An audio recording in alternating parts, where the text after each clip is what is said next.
Reaksi kimia. Pada saat berada di kelas 7, kalian telah mempelajari bab mengenai zat dan perubahannya. Masih ingatkah kalian perbedaan antara perubahan fisika dan perubahan kimia yang telah dibahas dalam bab itu? Waktu itu kamu membandingkan kertas yang disobek-sobek dan kertas yang dibakar. Contoh kertas disobek adalah perubahan fisika dan kertas dibakar adalah perubahan kimia. Coba perhatikan gambar berikut untuk membantumu mengingat perbedaan ini. Setelah memerhatikan gambar tersebut, kalian pasti bisa mendeskripsikan sedikitnya dua perbedaan antara perubahan fisika dan perubahan kimia. Diskusikanlah bersama temanmu.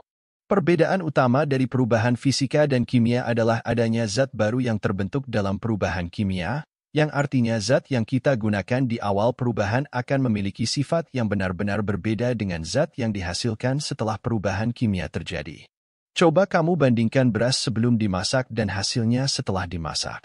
Keduanya memiliki sifat yang sangat berbeda. Beras tidak dapat kamu makan karena keras, namun tentunya nasi lebih lunak, dapat dimakan bahkan menjadi bagian dalam makanan kita sehari-hari. Selain itu, tidak seperti perubahan fisika, dalam perubahan kimia, zat yang dihasilkan tidak dapat kembali ke bentuk semula. Nasi yang telah dimasak tidak dapat diubah kembali menjadi beras. Keadaan ini disebut irreversibel.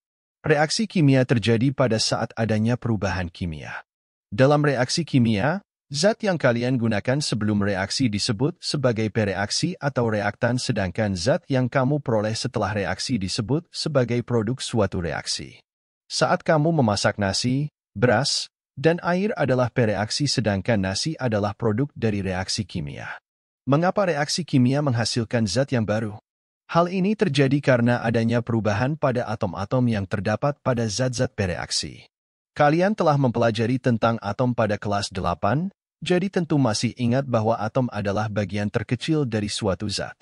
Mari kita ambil contoh pembentukan air dari gas hidrogen dan gas oksigen seperti terlihat pada gambar berikut ini.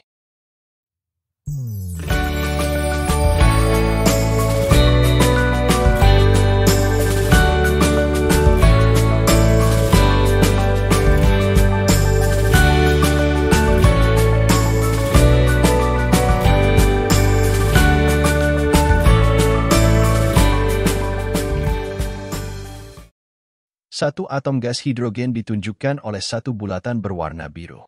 Ada dua bulatan berwarna biru yang saling menempel menunjukkan adanya ikatan dua atom hidrogen membentuk satu molekul gas hidrogen atau disimbolkan sebagai H2.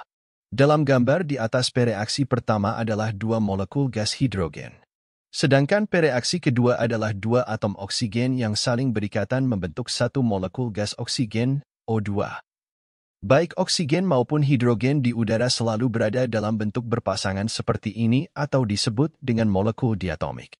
Molekul diatomik pada oksigen artinya dua atom oksigen saling berikatan untuk membentuk molekul yang stabil. Jika kalian perhatikan dari gambar di atas terdapat satu molekul gas oksigen. Saat reaksi kimia terjadi, molekul gas oksigen memisahkan diri karena tertarik pada dua atom hidrogen. Ikatan-ikatan antara atom mengalami perubahan sehingga menghasilkan molekul baru yaitu air atau H2O. Di dalam gambar di atas ada dua molekul air yang dihasilkan. Sifat air yang dihasilkan sangat berbeda dengan sifat gas oksigen maupun gas hidrogen. Jadi saat reaksi kimia terjadi ada perubahan ikatan antara atom dari zat pereaksi sehingga menghasilkan senyawa atau molekul baru, yakni produk reaksi tersebut. Ada banyak reaksi kimia yang terjadi dalam diri kita maupun di sekitar kita. Coba lakukan aktivitas berikut ini untuk mengenalinya.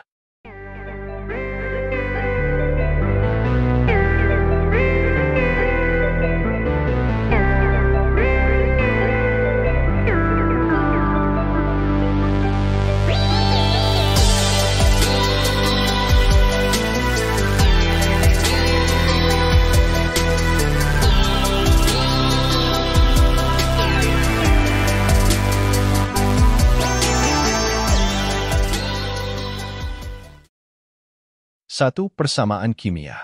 Para ahli menuliskan suatu reaksi kimia dalam bentuk persamaan kimia untuk menunjukkan apa yang terjadi sebelum dan sesudah reaksi tersebut. Persamaan kimia dimulai dengan menuliskan pereaksi-pereaksi yang digunakan lalu diberi tanda anak panah, dan diikuti oleh semua produk yang terbentuk. Persamaan kimia dapat ditulis sebagai berikut.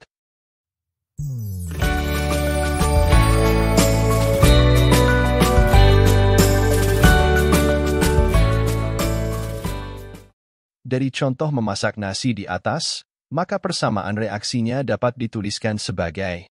Persamaan reaksi di atas dapat disimpulkan bahwa reaksi antara beras dan air sebagai pereaksi menghasilkan nasi sebagai produk. Perhatikanlah bahwa dalam menuliskan persamaan kimia, digunakan tanda anak panah yang digunakan, bukan tanda sama dengan karena seperti kalian ketahui dari pembahasan sebelumnya, sifat-sifat pereaksi tidak sama dengan sifat produk. Persamaan kimia sering dituliskan sebagai simbol untuk memudahkan para ahli kimia. Semua pereaksi dituliskan dalam bentuk rumus kimianya, misalnya untuk pembentukan molekul air pada gambar berikut dapat dituliskan persamaan reaksinya dalam bentuk kata-kata. Sementara itu persamaan reaksi dalam bentuk simbol adalah sebagai berikut. Dari persamaan di atas dapat diartikan bahwa dua molekul gas hidrogen bereaksi dengan satu molekul gas oksigen menghasilkan dua molekul air. Tanda G pada persamaan di atas menunjukkan wujud zat yang direaksikan dan dihasilkan semuanya adalah gas. Wujud-wujud zat dan penulisan simbolnya dalam persamaan kimia adalah sebagai berikut.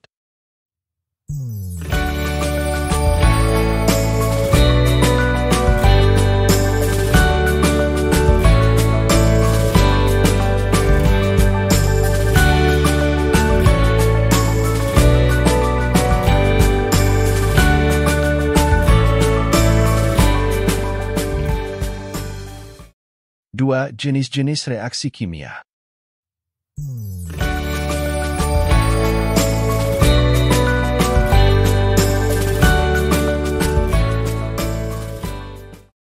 Reaksi kimia dibagi menjadi 7 jenis, yaitu A. Reaksi kombinasi atau sintesis.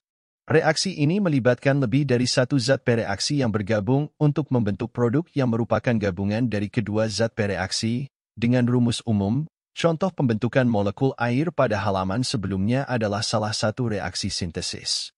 Selain itu, garam dapur yang kita konsumsi juga terbentuk dari unsur-unsur penyusunnya melalui reaksi kombinasi, yaitu sebagai berikut. Apabila diperhatikan dari gambar di atas, terlihat bahwa natrium adalah logam yang lunak, yang memiliki sifat sangat mudah bereaksi dengan unsur lain, sedangkan klorin, Cl2, adalah gas berwarna kuning yang beracun.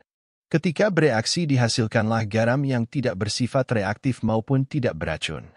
Kita mengkonsumsi garam tiap hari dalam makanan kita kan? Dari contoh ini kalian dapat melihat istimewanya reaksi kimia. Zat sebelum reaksi memiliki sifat yang berbeda dengan zat yang dihasilkan setelah reaksi. Inilah manfaat mempelajari reaksi kimia. Persamaan di atas dapat dituliskan dalam bentuk rumus kimia. Bentuk persamaan kimia di atas belum seimbang karena jumlah pereaksi tidak sama dengan jumlah atom pada produk. Bentuk seimbang dari reaksi di atas adalah, kalian akan mempelajari lebih jauh cara menyeimbangkan persamaan kimia saat SMA nanti. B. Reaksi penguraian atau dekomposisi. Jika reaksi kombinasi adalah proses pembentukan, maka reaksi penguraian adalah kebalikannya, yaitu suatu zat atau senyawa yang lebih kompleks atau lebih besar diuraikan menjadi zat-zat baru yang lebih sederhana. Bentuk persamaan reaksi penguraian secara umum adalah, contoh reaksi penguraian air menjadi gas hidrogen dan gas oksigen. Apabila kamu menuangkan minuman bersoda pasti kamu menjumpai gelembung gas seperti pada gambar di bawah ini, kamu juga mendengar bunyi gas yang terbentuk. Hal ini terjadi karena reaksi penguraian asam karbonat menjadi air dan gas karbon dioksida, sesuai persamaan reaksi berikut ini. Reaksi ini selalu melibatkan nyala api yang menghasilkan oksigen akibat pelepasan energi panas secara cepat. Reaksi ini terjadi saat kita menggunakan api untuk memasak, juga dalam proses pembakaran mesin kendaraan bermotor, pesawat, dan roket. Semua reaksi ini membutuhkan oksigen, perbedaannya hanyalah jenis zat yang dibakar. Pada saat kita menggunakan gas LPG atau LPG, liquid petroleum gas, untuk memasak, maka gas propana yang terbakar. Di beberapa tempat, gas metana juga digunakan untuk memasak, seperti ditunjukkan dalam gambar di bawah ini. Gas metana dapat dihasilkan dari pembusukan sampah maupun dari kotoran hewan. Perhatikan perbandingan dua persamaan reaksi pembakaran gas pembakaran metana, CH4, dan propana, C3H8 sedih. Dengan membandingkan kedua reaksi di atas, maka kita mengetahui bahwa untuk membakar satu molekul gas metana diperlukan 2 molekul oksigen, sementara pembakaran satu molekul gas propana membutuhkan lebih banyak molekul oksigen, yaitu 5 molekul. Produk yang dihasilkan sama-sama berupa karbon dioksida, CO2, dan air, H2O. Namun kandungan CO2 yang dihasilkan dari pembakaran propana lebih banyak dibandingkan dengan gas metana. Reaksi ini memiliki 2 pereaksi yang salah satunya adalah unsur pengganti pereaksi lain sehingga dihasilkan unsur dan senyawa baru sebagai produk reaksi. Contoh reaksi penggantian tunggal terdapat pada gambar berikut ini, yaitu reaksi antara paku yang terbuat dari besi, Fe, yang ditempatkan dalam larutan tembaga sulfat, CuSO4.